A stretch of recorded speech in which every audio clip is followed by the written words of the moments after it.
How do I make time for homeschooling, even as a busy parent? All right, I'm gonna break this down for you. Let's get started. Hi, my name is Cheryl, and I'm probably just like you, a hesitant homeschooler. I never thought I would be homeschooling my kids, but I started realizing that the traditional school route just wasn't for us. So I started delving into the world of homeschooling, interviewing homeschoolers, and eventually starting a podcast interviewing homeschoolers around the world. And after 2 years in interviewing over 100 homeschooling families, I am here to tell you everything that I have learned on my journey. And I am still learning more every day. So don't think that this journey has an ending, all right? It keeps going, and that's kind of the beauty of it. So let's dive into how I make time for homeschooling as a busy parent. I did leave my regular job with the government to homeschool my kids, but what I found is that having a podcast and, really running this as a business is a lot more work than I ever did with the government. So although I love it and I'm so happy to be doing something that I love now, it does take a lot of time. So how do I make it all work? First, I start early. I do get up around 5:30 in the morning. And I know that sounds early to a lot of people. It is what you gotta do. I start in the dark and get done what I have to get done. Like, I keep my top priorities on a list and make sure I get that done first thing in the morning. I mean, that's after coffee, of course. Second, I make sure that I have all of our meals planned out before I even think about ordering groceries. And I'll get into that later. I use online grocery ordering. But meal prepping is huge. And this isn't just meal prepping dinners. Breakfast, lunch, and dinner. What are you going to be eating for those 21 meals a week? I have a list of about 14 meals that are just dump in the crock pot and go, and I rotate through those. Some of them are for the Instapot too, so you don't actually have to start those in the morning. You can start them about a half hour to an hour before you want to eat. But having these meals where you can just throw everything into one pot leaves you less dirtying of all the dishes and less time for okay, this goes in the oven and that goes on the grill and this goes somewhere else. I mean, there's a time and a place for those meals too, because we do love a good grilled steak. But when I am busy with the kids all day and busy with the podcast and busy cleaning and laundry, it's just, you gotta do what's easiest, okay? The kids are not always gonna be little. There will be a time in our life when I have all sorts of time to go outside and grill steaks, but right now, the ready to dump meals are the way to go. So I will have a list of those available. Follow me on Instagram and I will be posting those. But the ready to dump meals, there's about 14 of them that I go through with the Crock-Pot and Instapot. And I just make sure that I pick 7 of those out before I even think about going to the grocery store. So I list all the ingredients that I'm going to need for them. And once you're doing this all the time, you just have the list of ingredients already there. You just pop in your pantry, see what you need. Don't buy stuff that you don't already need, unless you're planning for the apocalypse. Then it's okay to have some backup. But make sure you rotate that out, because I've lost a lot of rice that way. I guess it's a good thing I lost the rice, right? Like, the alternative would be that we didn't have any food and I needed the rice. So I'm glad that I didn't need the rice, but it does suck that I wasted the money, but that's okay. Have your list of breakfasts, lunches, and dinners. What are you eating every single day? Is there enough dinner for leftovers the next day for lunch? If so, that's great. One less meal you got to plan out and prepare, dirty all the dishes for, but is there enough or not? Are you making sandwiches? Are the kids making their own stuff? All of this stuff you want to plan out before you go to the grocery store. And this even goes for breakfasts. Have a few staple breakfasts that you guys like to eat and rotate those in and out. For us, lately, we've been doing smoothies. So it's berries and spinach and some protein and spirulina powder. I don't even know what that is. I think I saw it online. I throw that in there. The kids don't even know it. I pour some honey and maple syrup in there and some raw milk, and we're good to go. But that's just a side. I'll give them some sourdough bread with jelly or peanut butter or butter on it. Sometimes they do a healthier cereal alternative. So Cascadian Farms has some organic cereal. Don't buy Kellogg's. Boycott Kellogg's, people. They sell products in the US that they are not allowed to sell to their European brands. And even we love doing little mini muffins, and I just have the same recipe that we use every time. We just switch out what ingredient we're putting in, as far as, are they raspberry muffins or zucchini muffins or banana muffins. It's always the same ingredients, and I even throw sourdough discard in there. So if you're a sourdough maker, this is a great thing to do with your discard. right into the muffin mix, and just whatever kind you're making that day, raspberry muffins, you're good to go. And the kids can help you make them too, which makes it a learning experience for them and part of your homeschool. What else do I do? So I grab the meals that we're going to be having that week. I make the list each week, and then I order my groceries online. So every Thursday I know is grocery ordering day for me. That's what works in our family. You might have a different day. So I know when Thursday comes, it's my day for making that list of ingredients I need for all of the meals that we are making, and I am going online to my local grocery store's ordering app, and I'm ordering it all. I know people say, but I don't like when they pick out, this kind of fruit or that vegetable for me. You know what? I don't care. I buy the organic stuff. It's so expensive anyway. If they pick out some brown bananas for me, I don't care. I just don't care. It is worth it for me. Walking through the grocery store with your kids is a beautiful way to homeschool. It is a wonderful experience to look at prices and what are we getting, what is on our list, where can we find it, putting it back, how the money works. That's great. My kids are 6 and 2. We're not doing the grocery store unless we are dire in need of something that we forgot. I order right now, this season I'm in, 6 and 2-year-old, we're ordering the groceries and we're doing the pickup. So much easier, okay? I'm all for teaching the kids with real life experiences, but not if I want to shoot myself also in that process, because my daughter rips everything off the grocery store shelves. She goes running down the aisle. It's terrible. It's just not worth it. It's not worth it right now. My son, he's awesome. When he was a baby, I used to just give him a little cheese and cracker and pepperoni, and he would be fine in the cart the whole time. You got a day of the week that you're ordering your groceries. You know exactly what you're eating. When you know what you're eating every single day, do you know how much easier your life is? So then in the morning, I'm either putting it in the crock pot each morning, or I am cutting up whatever vegetables I'm going to need to put in the Instapot that evening. Instapots are great too. I don't know if you guys have one. I just got one a couple months ago. Now, I do get our eggs, meats, and chicken and milk from local farms around me. So that's not stuff I'm generally getting at the grocery store pickup. That's why I guess I don't really care if my vegetables don't look that great. But in fruits, I've actually been ordering the frozen organic fruit because it's just so expensive to get the fresh stuff. I do sourdough. I don't know if you guys are sourdough makers or want to be, but I also put that in my Thursday routine. So when I wake up in the morning, I'm feeding the sourdough, and I know Thursday afternoons is when I'm gonna be making that dough, and we just kind of leave our Thursdays open, which gets into have a loose schedule for your week. You want kind of like a routine, but not a strict schedule, because that's the beauty of homeschooling. You don't have a strict schedule. So I know that Mondays is our forest day with our forest friends. I mean real people. I don't mean the chipmunks. We have friends that have a little forest group, and that's usually on Mondays. I know Tuesday is our co-op day, and our co-op looks like just they meet up at local playgrounds, maybe do a field trip to a museum or a nature center, celebrate, do the Valentine's Day parties, the Halloween parties, that sort of things that kids would get in school. It's not a structured co-op. So I love this kind of co-op. I was in a structured co-op. It wasn't for me, at least not right now. But yeah, I love just the group meetups. We've tried all different playgrounds with this group. It's been so fun. So I know Tuesdays are for the co-op group. Wednesdays are my podcast recording days. No, it's not Wednesday right now. This is why there's chaos going on behind me. Thursdays is our loose, day where we might do extra cleaning in the house. We might meet up with a friend we haven't seen in a little bit. We might do a trampoline day. We went to a trampoline park yesterday. Yesterday was Thursday.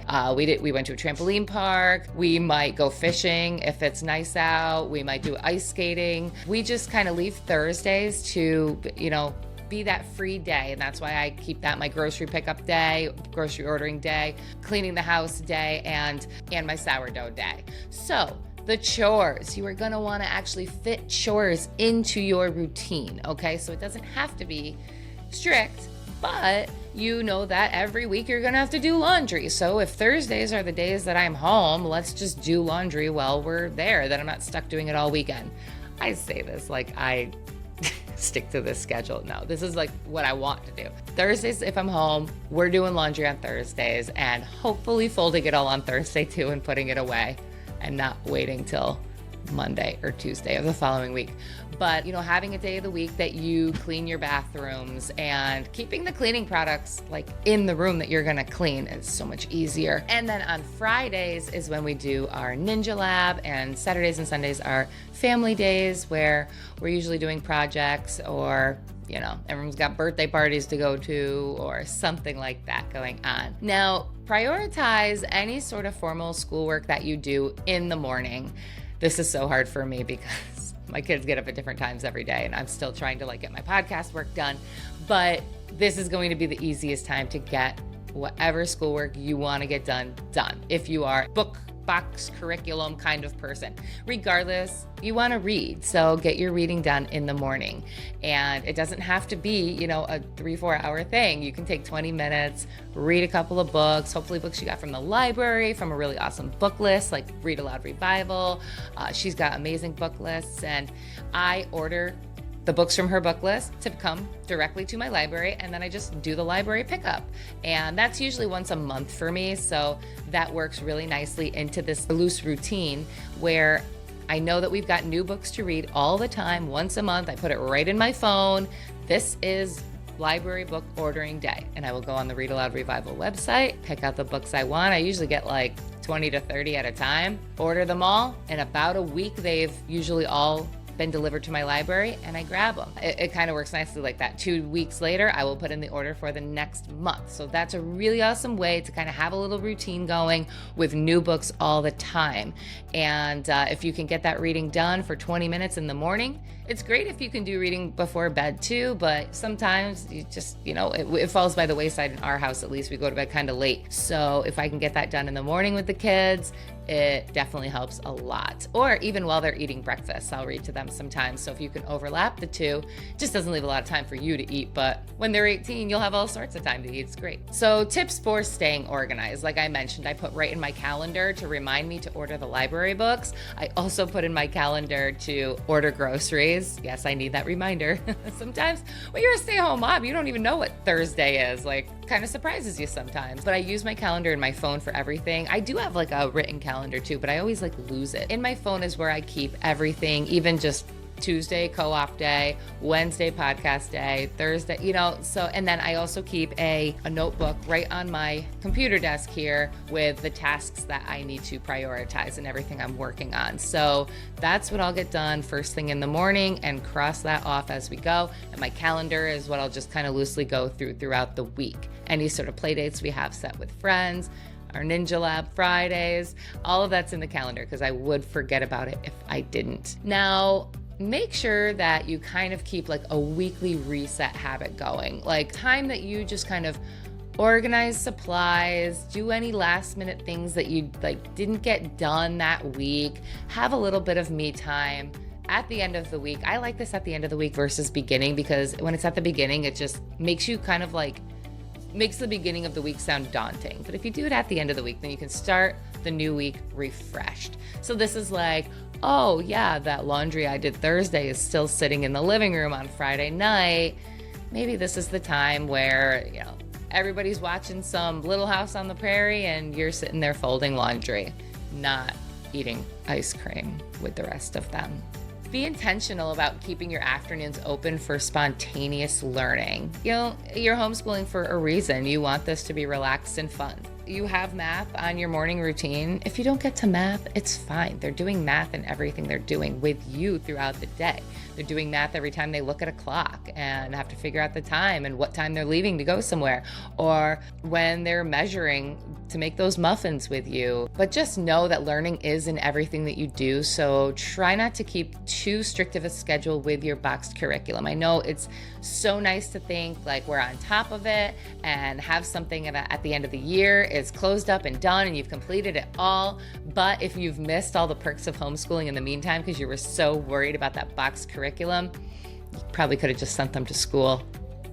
Learning is in everything that we do with our kids, whether it is grocery shopping, if you are brave enough to do the grocery store with your kids, but it's also in planning your week, in folding the clothes, in just cleaning the house, dusting, reading, ordering books, all of that is online. And as you're ordering groceries, you can sit there and talk to your child about, this is how much it's coming to. Look, I went over budget. What things can we take off our grocery list? That's kind of the nice part about not showing up to the cash register and having it be like $500 and you only wanted to spend $150.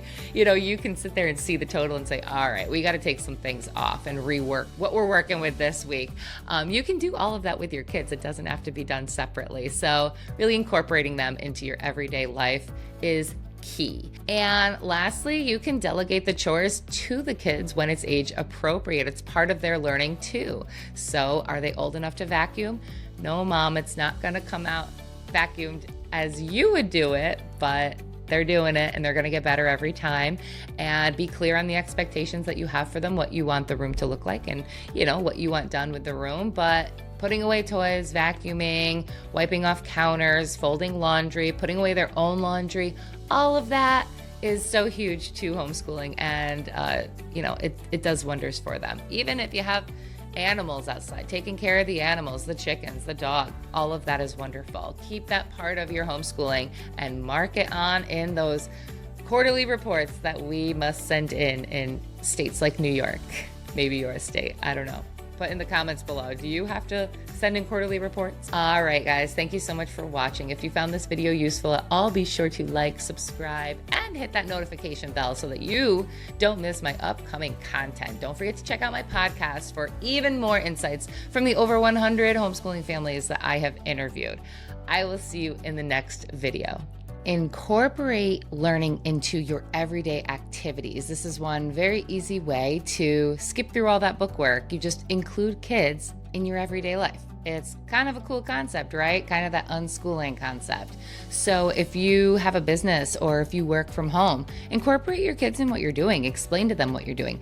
If you're cooking, incorporate your kids. If you are doing your grocery list or doing some house cleaning, talking to your kids about what you're doing and why, and having them take over some of those responsibilities. It's such a fun way to give kids kind of that power and that responsibility, and they're going to learn so much from it.